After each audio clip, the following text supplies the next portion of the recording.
నమస్తే ఎస్ఎస్ పట్నాయక్ గారు. నమస్తే మేడం. అసలు ఈ జంధ్యాన్ని ఎవరు ధరిస్తారు, ఎందుకు ధరించాలంటారు? ఈ జంధ్యాన్ని ఏంటంటే మేడం ఎవరు ధరిస్తారు? మంచి ప్రశ్న.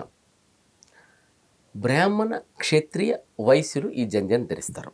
వీళ్ళు ముగ్గురు ధరించవచ్చు. ముగ్గురు. ఓకే. అంతలోని శూద్రులు కూడాను కొన్ని శాఖల వారు ధరిస్తారు. అయితే బ్రాహ్మణులు ఎవరు, క్షత్రియులు ఎవరు, శూద్రులు ఎవరు, వైశ్యులు ఎవరు? అంటే ఇక్కడ ముఖ్యంగా మీకు ఏంటంటే బ్రాహ్మణుడు అంటే ఇక్కడ నేను కులం గురించి చెప్తున్నా. అంటే యాక్చువల్గా జన్మత శూద్ర కర్మత బ్రాహ్మణ. అంటే నువ్వు చేసే కర్మను బట్టే నువ్వు బ్రాహ్మణుడు అవుతావు. బ్రాహ్మణత్వంలో పుట్టినా కూడా యుద్ధం చేసిన పరశురాముడు క్షత్రియుడు అయ్యాడు. ఏమండి, క్షత్రియులు పుట్టి వ్యాపారం చేస్తే వైశ్యుడు అవుతాడు. ఇక్కడ ఏంటంటే ఇవి కులం గురించి కాదు, వాళ్ళు చేస్తున్న కర్మల బట్టి వస్తాయండి. అయితే బ్రాహ్మణులు ఎవరు, క్షత్రియులు ఎవరు అంటే ఎడ్యుకేషన్ అంటే పిల్లవాడు పుట్టినప్పుడు బ్రాహ్మణుల్లో పిల్లవాడు పుట్టిందంటే గర్భాష్టమ సంవత్సరంలో, అంటే గర్భంలో తను పడిన దగ్గర నుండి 8 సంవత్సరాల్లో, అంటే బయటికి వస్తే 7 సంవత్సరాలు, లోపల 9 నెలలు, కలిపితే 8 సంవత్సరాల్లో, అంటే 8 సంవత్సరాలప్పుడు వయసు నడుస్తున్నప్పుడు, 7 కంప్లీట్ అయ్యి 8 నడుస్తున్నప్పుడు తనకి యజ్ఞోపవీతం చేయాలి బ్రాహ్మణుడికి అని అంటారు. ఎందుకు? అప్పుడు అతనికి వేద పాఠశాలలో జాయిన్ చేస్తారు. అంటే బాల్యం నుండి ఏంటంటే ఈ బ్రహ్మచర్యంలోకి వస్తాడు, ఎడ్యుకేషన్ నేర్చుకుంటాడు. నేర్చుకునేటప్పుడు ఏంటంటే కాలేజీకి వెళ్ళేటప్పుడు ఇప్పుడు అది మహాత్మా గాంధీ ఇంటర్నేషనల్ కాలేజ్ అవని, సెయింట్ ఆన్స్ కాలేజ్ కానీ, లేదా ఇంకొక కాలేజ్ అని ఇంకొక కాలేజ్ అని, ఆ కాలేజీలో ఒక ఐడి కార్డు మెడలో వేస్తారు కదా, ఐడి కార్డు వేయకుండా చేస్తారా? ఒక ఐడి కార్డు వేస్తారు. అలాగే గురుకులంలో జాయిన్ అయ్యేటప్పుడు ఏంటంటే అప్పటి వరకు ఉన్న చిన్నప్పుడు చేష్టలన్నీ పక్కన పెట్టి తనకి ఒక నదిలో స్నానం ఆచరించి 3 సార్లు మునిగి తీసి పిలక పెట్టి, పిలక అంటే ఏంటంటే యాంటీనా, దాని గురించి ఏంటి, ఎందుకు పిలక పెడతారు అనే దాని గురించి కూడా మనకి శాస్త్రాలు చెప్తున్నాయి. అది యాంటీనా అన్నమాట, అది జ్ఞానశక్తిని. సరే, దాని కూడా సపరేట్. అలా పిలక పెట్టి వాడికి స్నానం చేసి పవిత్రంగా నెక్స్ట్ 2 వస్త్రాలు ధరించి, అంటే కింద పంచి మీద ఉత్తరీయం ధరించి ఆయనకి ఒక ఐడి కార్డు లాంటి జంది వేసి, ఈ రోజు నుండి నువ్వు చదువుకుంటున్నావు, నీ చదువు కాన్సన్ట్రేషన్ మొత్తం చదువు మీదే ఉండాలి అని ఒక ఐడి కార్డు అన్నమాట. అదేవిధంగా క్షత్రియులకి ఏంటంటే 11 సంవత్సరాలకు చేస్తారండి, వైశ్యులకి 12 సంవత్సరాలకు చేస్తారు. అయితే మీకు ఒక క్వశ్చన్ రావచ్చు, రాకముందే నేనే వేస్తున్నాను. బ్రాహ్మణులకి 8 ఎందుకు, క్షత్రియులు 11 ఎందుకు, వైశ్యులకు 12 ఎందుకు అని. అయితే దాని గురించి పూర్తిగా వివరణ లేదు కానీ పెద్దలు చెప్పిన ప్రకారం, మన యొక్క పరిశోధన ప్రకారం వీటన్నిటి కోసం ఏంటంటే బ్రాహ్మణుడు ఏంటంటే వైదిక విద్యలు నేర్చుకోవాలి. వైదిక విద్యలు అంటే సంస్కృతం నాలిక తిరగాలి, స్పష్టంగా తిరగాలి. అంటే ఎప్పుడు తిరుగుతుంది? మాటలు వచ్చేటప్పుడు నుండి తనకు జాయిన్ చేస్తేనే ద్వితాక్షరాలు అన్నీ పలుకుతారు. కొంతమంది స్టూల్ అనడానికి చూడండి, ఈ స్టూల్ అంటారు, స్పాట్ అనడానికి ఈ స్పాట్ అంటారు, స్మార్ట్ అనడానికి స్మార్ట్ అంటారు. ఈ ఎందుకు వస్తుంది? వాళ్ళకి ద్వితాక్షరాలు పలకటం రాదు, వాళ్ళు తప్పుగా పలుకుతున్నారు. డైరెక్ట్ గా స్మార్ట్ అనలేక ఈ స్మార్ట్ అంటారు, ఈ స్టూల్ అంటారు. అదేవిధంగా ప్లేట్కి పిల్లేట్ అంటారు, గలాస్ అంటారు, గ్లాస్కి గలాసు. ఇట్లా ద్వితాక్షరాలు పలకలేరు అనమాట, వాళ్ళకి రాదు. కానీ మన సంస్కృతంలో కానీ మంత్రోచ్చారణలో ద్వితాక్షరాలు అన్ని రకరకాలు, అక్షరం కింద అక్షరం ఇవన్నీ ఉంటాయి. ఇవన్నీ పలకాలంటే చిన్నప్పటి నుండి నాలిక తిరగాలి. ఫర్ ఎగ్జాంపుల్, భరతనాట్యం చేసే అమ్మాయిలు ఈ కాలు తీసుకొచ్చి వెనక్కి తీసుకొచ్చి ఇలా తలకి తగిలిస్తారు చిన్నపిల్లలు. మీరు నేను తగిలించగలమా? తగిలించడం. చిన్నప్పటి నుండి మనకు ప్రాక్టీస్ ఉంటే మనం చేయగలం. అంటే ఎలాగైతే కాళ్ళు అలా వంగుతాయో, చేతులు ఎలా వంగుతాయో అలాగే నాలిక కూడా తిరగాలి. కాబట్టి అప్పటి నుండే జాయిన్ చేస్తారు. ఇక క్షత్రియులకి ఎందుకు 11 అంటే వాళ్ళు మర్మ విద్యలు నేర్చుకునే వర్మాలు. మర్మ విద్యలు అంటే కత్తి యుద్ధులు, గుర్రపు స్వాము, నెక్స్ట్ గుర్రపు స్వారీ, కత్తి స్వాము, గుర్రపు స్వారీ, ఇట్లా రకరకాల విద్యలు నేర్చుకుంటారు కదా.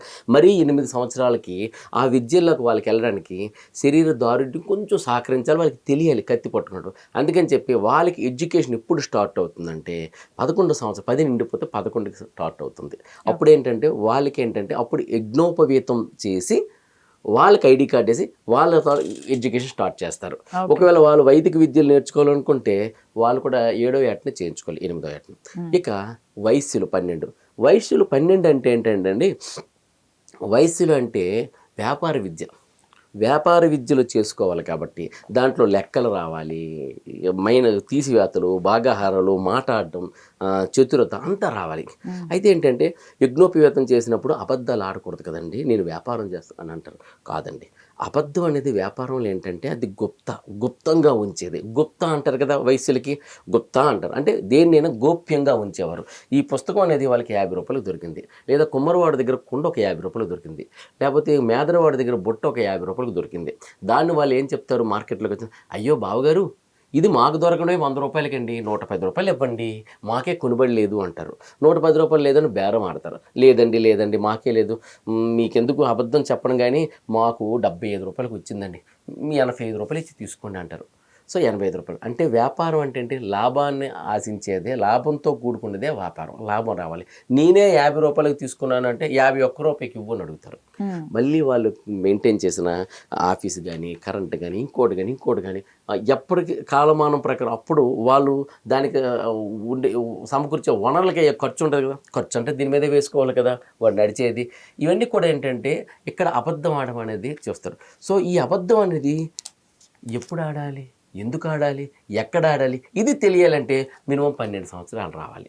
12 సంవత్సరాల వరకు పిల్లలు అబద్ధం ఆడలేరు. అబద్ధం ఆడడం రాదు వాళ్ళకి. ఎందుకంటే చిన్నపిల్లలు దేవుడితో సమానం, అబద్ధం ఆడలేరు అంటారు. అందుకని 12 సంవత్సరాల లోపల పిల్లలు అబద్ధం ఆడితే చాచిపెట్టి కొడతారు తల్లిదండ్రులు. నీ వయసు ఎంత, అబద్ధం ఇప్పుడే ఆడుతున్నావు, అప్పుడెంత ఆడతావురా అంటారు. కాబట్టి ఏంటంటే అది ఆ మర్మము, అంటే ఏది మాట యొక్క మర్మం తెలియాలంటే 12 ఏళ్ళు రావాలని వాళ్ళకి ఆ విద్యను 12 సంవత్సరాలకి, క్షత్రియులకు 11 సంవత్సరాలకి, వేదోచ్చారణ రావాలి కాబట్టి వీళ్ళకి 7 సంవత్సరాలకి ఇలా ప్రారంభిస్తారు. అయితే బ్రాహ్మణ క్షత్రియ వైశ్యుల్లోనే ఉందా, శూద్రుల్లోనా? అయితే ఏంటంటే కొంతమంది ఉన్నత కులాల్లో ఉండేవారు. అంటే ఏంటంటే ఇక్కడ క్షత్రియులు అంటే ఏంటంటే రాజ్య పరిపాలన చేసేవారు. అది క్షత్రియులు ఏంటంటే సూర్యవంశరాజులు, చంద్రవంశరాజులు, భట్రాజులు, అగ్నివంశం, నాగవంశం, యదువంశం ఉన్నారు. అదేవిధంగా ఆంధ్ర తెలంగాణ ప్రాంతానికి వస్తే ఇక్కడ రెడ్డి రాజులు, కమ్మదొరలు, వెలమదొరలు, ఇలాగా బలిజలు ఇలాగ పరిపాలించడం కూడా జరిగింది. వాళ్ళలో కూడా జంధ్యాలు ఉండేవి. మీరు అందుకని రాజుల ఫోటోలు తీసుకోండి. ఇతను బలిజరాజు అన్నా, రెడ్డి రాజు అన్నా, కమ్మదొరలు అన్నా, వెలమదొరలు అన్నా, ఆ రాజుల శరీరం పాత చిత్రకాడు వేసిన ఫోటోల్లో కానీ వాళ్ళలో కానీ జంధ్యం అనేది కొన్ని చిత్రాల్లో కనిపిస్తుంటుంది, ఉన్నది. పైగా వాళ్ళు వివాహ కర్మకాండాల్లో కూడా కొన్ని కులాల్లో జంధ్యం అనేది వేస్తారు. వేసిన తర్వాత వివాహం అయితే మరుసటి రోజు ఆ జంధ్యం తీసి చెట్టుకు కట్టేస్తారు. ఎందుకంటే దీన్ని మేము ఆచరించలేమని.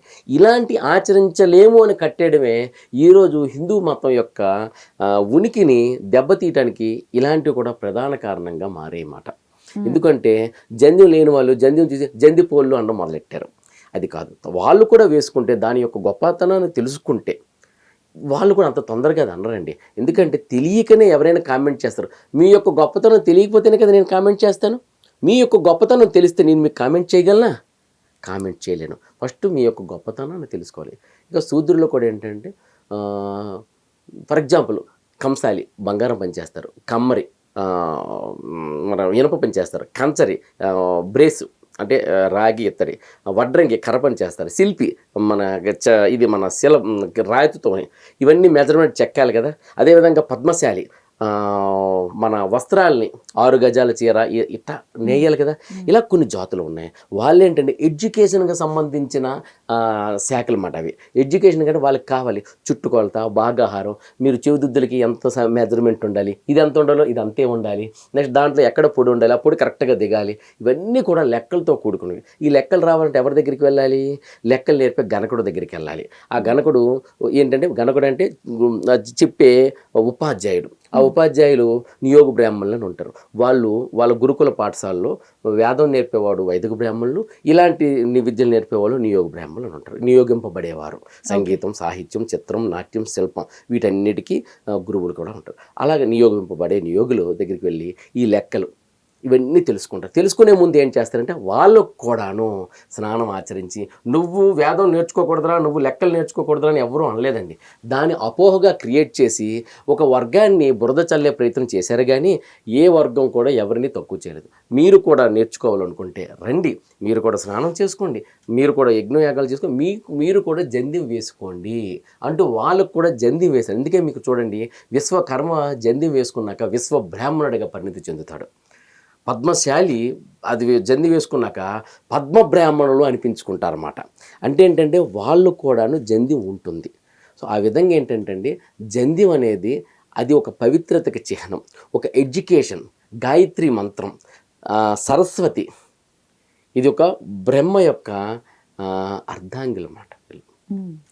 అందుకనే దీనికి బ్రహ్మ గ్రంథి అని కూడా అంటారు అన్నమాట ముడిని.